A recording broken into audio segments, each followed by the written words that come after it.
Going into science was something that scared me. I was excited. Every emotion I could possibly think of was going through me, and the adrenaline of that just motivated me to move forward. The first time that I walked in our lab at Kansas State University, I was scared because I didn't want to touch anything. I knew that if I touched it, I would probably break it or spill it or something would happen. And so I think that the fact that everybody there was willing to help and were so open to wanting to teach you and wanting you to succeed in the laboratory was something that really helped me. So every fear and every other emotion that I had, just kind of started going away after that. Colon cancer research was a topic that I was interested in because it had touched my family personally. I knew what it did, I knew how it worked, but I thought to myself, if I could know the molecular level and what is going on there, then I would be ahead of everyone else.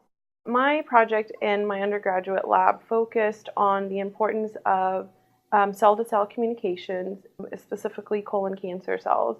And so when cancer cells become cancerous, these connections are halted or they're stopped. So most of the time in normal cells, these openings and the cells are able to communicate, but in cancer cells, the communication is stopped.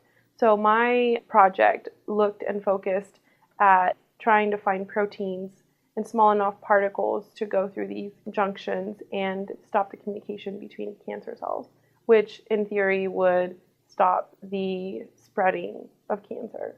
With this project, I feel like I only touched the surface. It took so long to be able to try and get the experiments down and try to find, the proteins and find everything else, that it is such a big picture. But in theory, it was a lot. I mean, looking at it from the molecular view, it was a lot.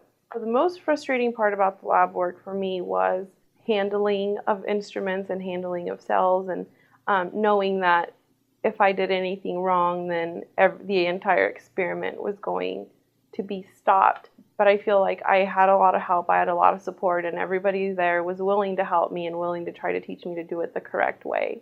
So I feel like the frustrations and that came with it were actually positives in the end. So everything wrong that I did, I learned from. I broke so many things and I messed up so many experiments, but in the end I was able to go back and figure out what I did wrong and how I could fix it.